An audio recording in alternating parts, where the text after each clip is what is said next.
Dead mount death play के episode 6 के starting में हम लोग पोल्का के डेड को देखते हैं, जो कि कह रहे होते हैं कि पोल्का अभी तुम जिंदा हो और मैंने सुना है कि तुम मैजिक कर रहे हो। और इसके बाद से वो एक फोटो फ्रेम को उठाते हैं जिसके अंदर पोल्का और उसकी मोम होती है। वो कहते हैं कि कानून उससे ये पावर तुमसे मिली होगी। और इसके बाद वो कहते हैं कि लगता है कि मैं अभी नहीं मर सकता। और अब अगले सीन में हम देखते हैं कि पोल्का और मिसाकी पोल्का के घर पे आ जाते हैं और रियल पोल्का के घर को देख के पोल्का कहता है कि ये तो हमारे वर्ल्ड के एरोस्टिक्रेट के मेंशन की तरह है। जिसके बाद से काजुकी और शिजुकी पोल्का के लिए मेंशन का दरवाजा खोलते हैं एंड तभी वहाँ से टाकेरू आके पोल्का से कहता है कि तुम वापस अपने घर आ गए और मैं क्या पूछ सकता हूँ कि तुम तो अपनी सेल्फ डिस्कवरी की जर्नी पर थे ना। तो जिसके बाद से पोल्का कहता है कि मैंने शिंजुकू सिटी के अंदर अपना एक नया रूप पाया। इसके बाद से टाकेरू कहता है क्या मैं पूछ सकता हूँ कि वो लड़की जो तुम्हारे बगल में खड़ी है वो कौन है। तो इसके बाद से मिसाकी उनसे कहती है कि मेरा नाम मिसाकी साकीमिया है और आपसे मिलकर काफी अच्छा लगा। और अब अगले सीन में हम देखते कि वो सभी लोग डाइनिंग टेबल पे बैठे होते हैं, जहाँ पर टाकेरू मिसाकी से कहता है अच्छा तो जब तुम्हारी जान खतरे में थी तब तुम पोल्का से मिली। तो मिसाकी कहती है हाँ, पोल्का ने मेरी मदद कई बार की और उसने मेरी जान कई बार बचाई। जिसके बाद से टाकेरू पोल्का से कहता है कि मुझे लगता है कि सच में पोल्का अपने एक नए रूप से मिला है और मुझे कभी लगा नहीं था कि पोल्का यहाँ पर साकीमिया फैमिली जो कि स्टील कंपनी की ओनर है उनकी बेटी के साथ यहाँ पर आएगा। जिसके बाद से मिसाकी कहती है कि हमारा फैमिली बिजनेस अब और नहीं है। जिसके बाद से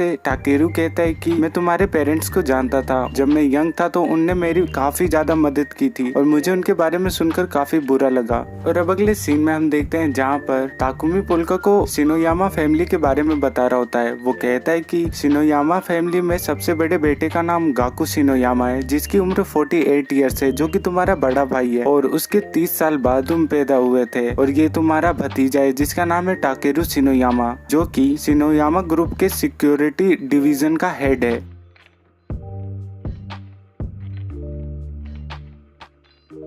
के रिलेशंस काफी बड़े बड़े पुलिस वालों से है और वो जो भी उनके रास्ते में आता है उनको काफी इजीली एलिमिनेट कर देते हैं। ताकुमी पोल्का से कहता है कि टाकेरू काफी ज्यादा डेंजरस है क्योंकि वो 26 साल की उम्र से ही काफी खतरनाक ऑपरेशन परफॉर्म करने लग गया था। और इसके बाद से हम देखते हैं कि एक लड़की आके मिसाकी को पीछे से पकड़ लेती है और वो मिसाकी से कहती है कि जब कभी तुम मुसीबत पे होगी तो हम तुम्हारी मदद करेंगे। जिसके बाद से टाकेरू उस लड़की से कहता है कि किसी से भी केयरलेसली प्रॉमिस मत करो। हमें पता चलता है कि ये टाकेरू की वाइफ कीरी है। जिसके बाद से वो कहती ये काफी अच्छा होगा ना कि हम सभी एक फैमिली के मेंबर हो। तो टाकेरू कहता है कि हम मिसाकी का वेलकम अपनी फैमिली में एक फ्रेंड की तरह करेंगे। जिसके बाद से मिसाकी भी कहती है कि आपकी काइंडनेस के लिए काफी शुक्रिया। और अब हम पोल्का को देखते हैं जो कि कह रहा होता है कि मुझे ध्यान देना होगा कि मेरा भांडा फूट ना जाए। मैंने लास्ट नाइट काफी ज्यादा प्रैक्टिस की थी अपने मैनर्स को लेके, लेकिन अभी भी मैं काफी ज्यादा नर्वस फील कर रहा हूँ। और वो ये सब बातें पोल्का के टॉय से कह रहा होता है, लेकिन तभी वहाँ पर टीजुकी आके कहता है कि तुम डॉल से क्या बातें कर रहे हो। तो इसके बाद से वहाँ पर एक लड़की कहती है कि ये टॉय एक शार्क बोर्ग टॉय है जो कि हेल से है। और ये लड़की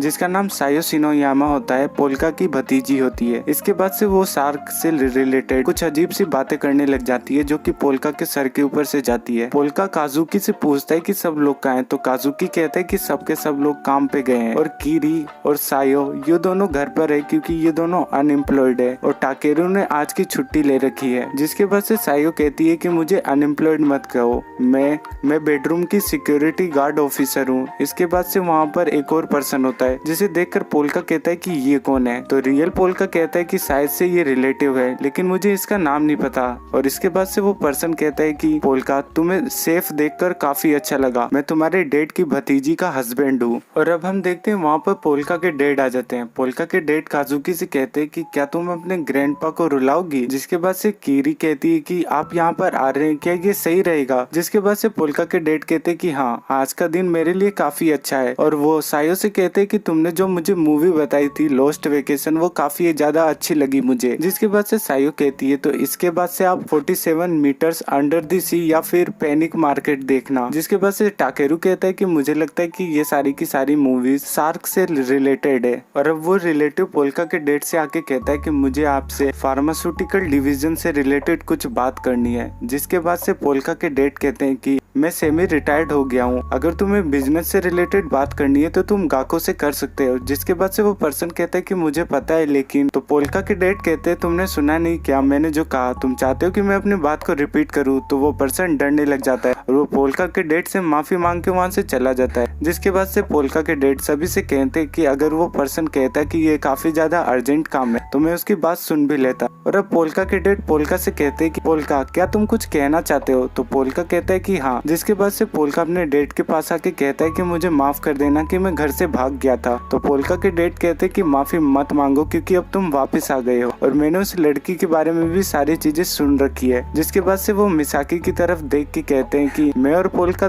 थोड़ी देर के लिए बात करने जा रहे हैं तो तुम गार्डन के अंदर घूम सकती हो। और इसके बाद पोल्का के डैड पोल्का से कहते हैं कि तुम मेरे साथ तातामी के रूम में आओ। और अब अगले सीन में हम काजुकी और शिजुकी को देखते हैं, जहाँ पर काजुकी बोल रहा होता है कि मुझे लगता है कि आज पोल्का अंकल की खैर नहीं। और अब हम उन दोनों के पीछे सुजुका की सोल को देखते हैं जो कि कह रही होती है कि फायर काफी ज्यादा क्लोज है। और अब अगले सीन में हम पोल्का और उसके डैड को देखते हैं, जहाँ पर पोल्का के डैड कहते हैं कि मैंने सुना है कि तुम फॉर्च्यून टेलिंग का काम कर रहे हो और तुम्हारी एक डिस्टेंस रिलेटिव भी है जो कि शिंजुकू सिटी के अंदर एक एक्सक्लूसिव बार को चलाती है। जिसके बाद से पोल्का कहता है कि हाँ, और उसने हमें एक अनयूज्ड बिल्डिंग के अंदर एक रूम भी रेंट पे दिया है। जिसके बाद से पोल्का के डैड कहते हैं कि क्या और कुछ भी है जो तुम मुझे बताना चाहते हो। तो पोल्का कहता है कि हाँ, मेरे एक दोस्त का एक ड्रोन पुलिस वालों ने पकड़ लिया था और मैंने उस ड्रोन को उनसे छुड़ा लिया। जिसके बाद से पोल्का मन में सोच रहा होता है कि अच्छी बात है कि इन्होंने मुझे पकड़ा नहीं। जिसके बाद से पोल्का के डैड कहते हैं कि मुझे तुमसे एक चीज पूछनी है। तो पोल्का बोलता है कि क्या चीज। पोल्का के डैड कहते हैं कि तुम कौन हो। जिसके बाद से पोल्का कहने लग जाता है कि मैं समझा नहीं, आप किस बारे में बात कर रहे हो। पोल्का के डैड कहते हैं कि तुम पोल्का की तरह दिखते हो और पोल्का की तरह बोलते भी हो, लेकिन तुम पोल्का नहीं हो। तो पोल्का कहता है कि मुझे समझ में नहीं आ रहा। जिसके बाद से पोल्का के डैड एक कटाना लेके पोल्का के गले पे रख देते हैं। वो कहते हैं कि तुम मुझे बेवकूफ नहीं बना सकते। तो पोल्का सोचने लग जाता है कि एक फैमिली और एक पेरेंट्स ऐसे होते हैं और वो अपनी फैमिली को याद करने लग जाता है कि कैसे उसके मॉम डैड ने उसे बचपन में ही बेच दिया था।